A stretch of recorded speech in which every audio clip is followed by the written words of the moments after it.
Hello and welcome back to another episode of the Art Is You podcast. I'm your host, Carly Scott, and today's episode is called Be Your Own Hero, or How to Be Your Own Hero, something like that. I don't know. We're talking about being your own hero, and this is a very empowering message, you guys. It's meant to empower you, and I hope if you need some empowerment in your life that you find this episode helpful, because I know I needed empowerment in my life literally since the time I was a child, and I felt like nobody was giving that to me or even telling me it was okay to have that. Like, I had to figure out for myself in my own way that it was okay. So I want to share with you kind of like that journey for me, and hopefully it empowers you to feel like you have the authority to be your own hero. And it's interesting because I think a lot of messaging we grow up with, whether it's just in like Disney movies or in religion, if you grew up in religion, like the idea of needing someone else to save you and someone else to come and not help, but yeah, like you are dependent on someone else to get you out of like your situation or whatever it is. And I think that obviously life is complicated, but I think sometimes we forget the agency and power we have to make a choice, because oftentimes when we're put in a situation where we feel like we don't have much of a choice, the choice to, act, I guess, against your fears of it feels like they're not giving me a choice because they're saying like there's this option, or like something very terrifying or shameful or bad or whatever they're convincing you the other option is, then like that's them trying to take your personal power away, I guess, is what I'm getting at here. If someone else is trying to take your power away to make a good choice for yourself, and you feel like you have to make a choice against yourself, otherwise you'll have this negative consequence because they are trying to convince you that going against yourself is somehow the right thing. I don't know if people are tracking with this, but if you are, cool. I don't know.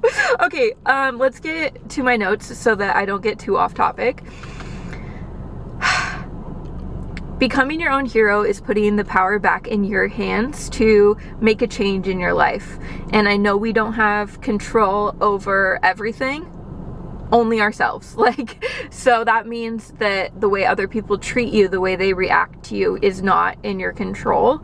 And so if you make a decision that is good for you, where you're being your hero, that means other people might not like it, and they might say hurtful things, and they might try to make you feel guilty for making a choice for yourself out of self-empowerment, especially somebody who feels like they're not allowed to do that for themselves.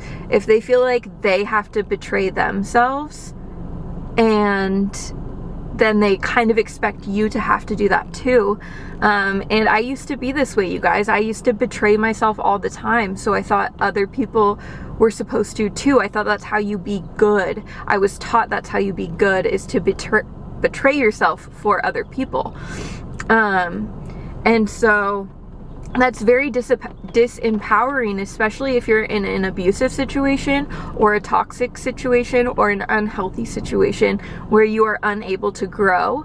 It is very disempowering when someone is giving you the messaging that you need to, I guess, sacrifice your well-being to make someone else happy or to cater to their needs while yours are not being met.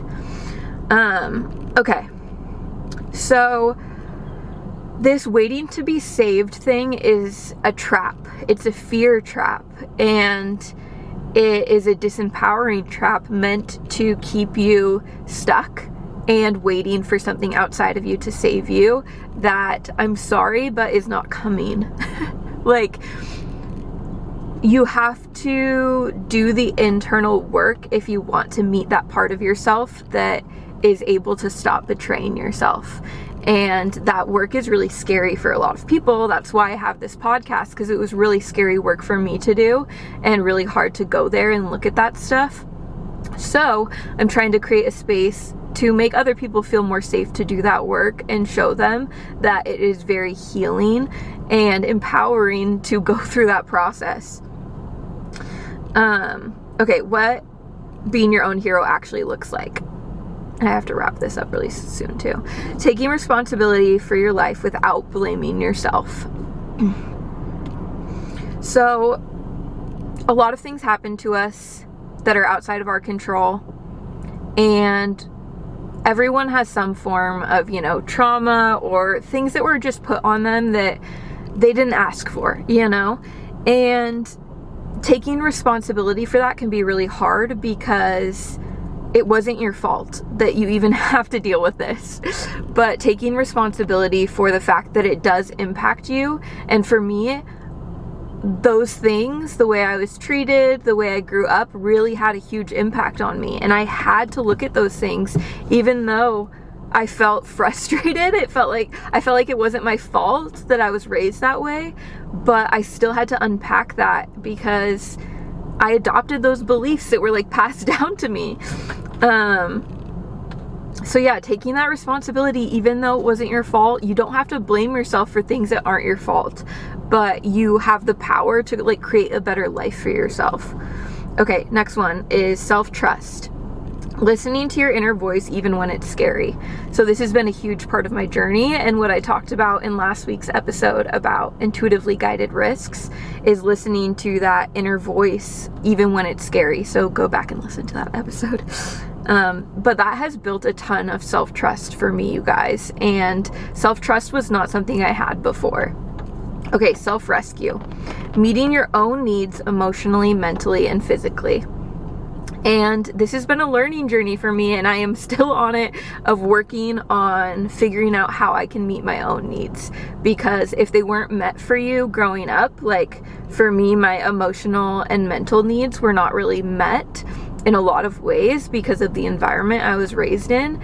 And now I'm learning how to meet those needs for myself and physically, like, take care of myself better and all that stuff, because in some ways I did not maybe learn the best ways to care for myself, even physically, but I'm learning that now.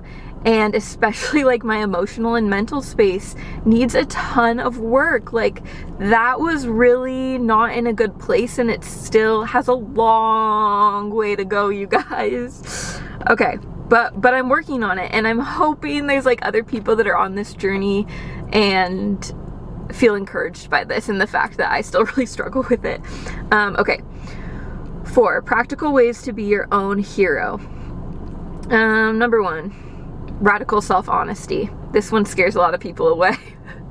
And I get it. This was really hard for me to like really be honest with myself. The more you do it though, the easier it gets, and it's so freeing because you're finally just like, oh, I can be honest with myself. Like, sometimes I'm a little bit of a bitch, or sometimes I say the wrong thing and I need to apologize. Sometimes I do the wrong thing and I need to apologize. Sometimes I hurt people and I need to apologize and I need to do better. And that's really hard to admit, especially for the first time and as you're going through that process, but it's very freeing once you're able to admit that like you're not perfect, you hurt people, and you want to own up to that, you know? Okay, number 2 is bravery in small moments. So for me, like posting on social media and posting about my photography business was like little small moments of bravery, honestly. And now like this podcast is more small moments of bravery. And I've also had big moments of bravery too, but it's because I've had so many small moments of bravery that I've been able to have the big moments. Okay, number 3 is setting boundaries, protecting your energy. I have set so many boundaries with so many people who did not make me feel safe, honestly. And that's what I had to distance to protect my energy. I was working on healing. I was working on unpacking childhood trauma. And there were people that were trying to make me feel guilty for doing that and trying to get me to think that I was bad for needing to take time and space to do that. So I had to set boundaries because I was like, this is hard enough. I can't have people I love and care about trying to make me feel guilty for finally healing something I've needed to honestly have healed for a long time and honestly should have never happened in the first place. So that was just hard to set those boundaries, but it was so necessary. I don't think I would have been able to heal if I didn't set boundaries. They would have just kept reopening that wound for me over and over and probably like really weakened me down like they already had so much. Okay, rewriting your story, shifting from victimhood to empowerment.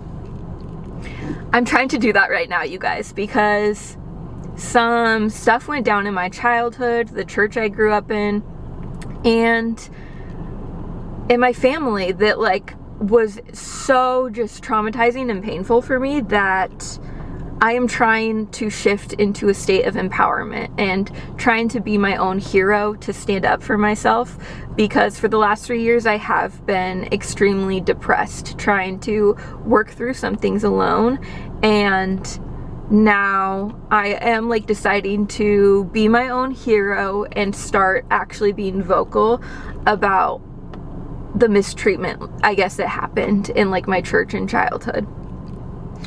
Okay, last one is celebrating your progress. Acknowledge your wins, no matter how small. I do this for myself and it helps a lot. I have to encourage myself because if I don't, then like, how do I keep going? You know, you have to celebrate every little win you have, and you should be proud of yourself for every win because it's hard. Even the tiny steps are hard. So celebrate those. Okay, next section of my notes is common challenges and how to overcome them. And we've kind of I've touched on these, but I'll just repeat them really quick. The fear of failure and the fear of being selfish. Like, you're worried other people will see you as selfish for finally standing up for yourself or having that sense of inner power of like, you can make choices for yourself. Some people will see that as selfish. And the fear of failure too, of like, will this even be successful? Because sometimes it gets worse before it gets better, and that can be really scary. Temptation to fall back into old patterns. There was so many times I was tempted to just stop because it was so hard to keep going, and I didn't feel supported by a lot of people. Okay. And then just some tips for staying on this path when it gets really hard is having self-compassion for yourself, and then finding at least a few people that understand your process, that you're needing to heal and invest in yourself and make these choices for your well-being and for your mental, emotional health, all of that. Like, find a few people at least that see that and can support you as maybe you come against opposition from other people in your life. And just remind yourself of why you're doing it, and that you care about yourself and that you love yourself and that you deserve to heal from this. You deserve to make your own choices and be your own person, decide the life you want to live, and not abandon yourself for other people. Other people should want you to not abandon yourself for them. And if they want you to abandon yourself, you might need to set boundaries with those people. Okay. I think that's like everything I wanted to touch on. To wrap this up, it is really scary to be your own hero. And I'm in the act of being my own hero, and it's a very scary process, like, as I'm doing it, but I've also never felt so, like, in alignment with what I'm supposed to be doing and what I'm supposed to be doing for myself and for my old community, my current community, what I grew up in. Like, I am advocating for what I know is right, and that feels amazing. I hope this encourages you to do the same in your own life. Blah, blah, blah. All right, you guys, I'm going to stop talking. I love you. I'll talk to you next week. Bye.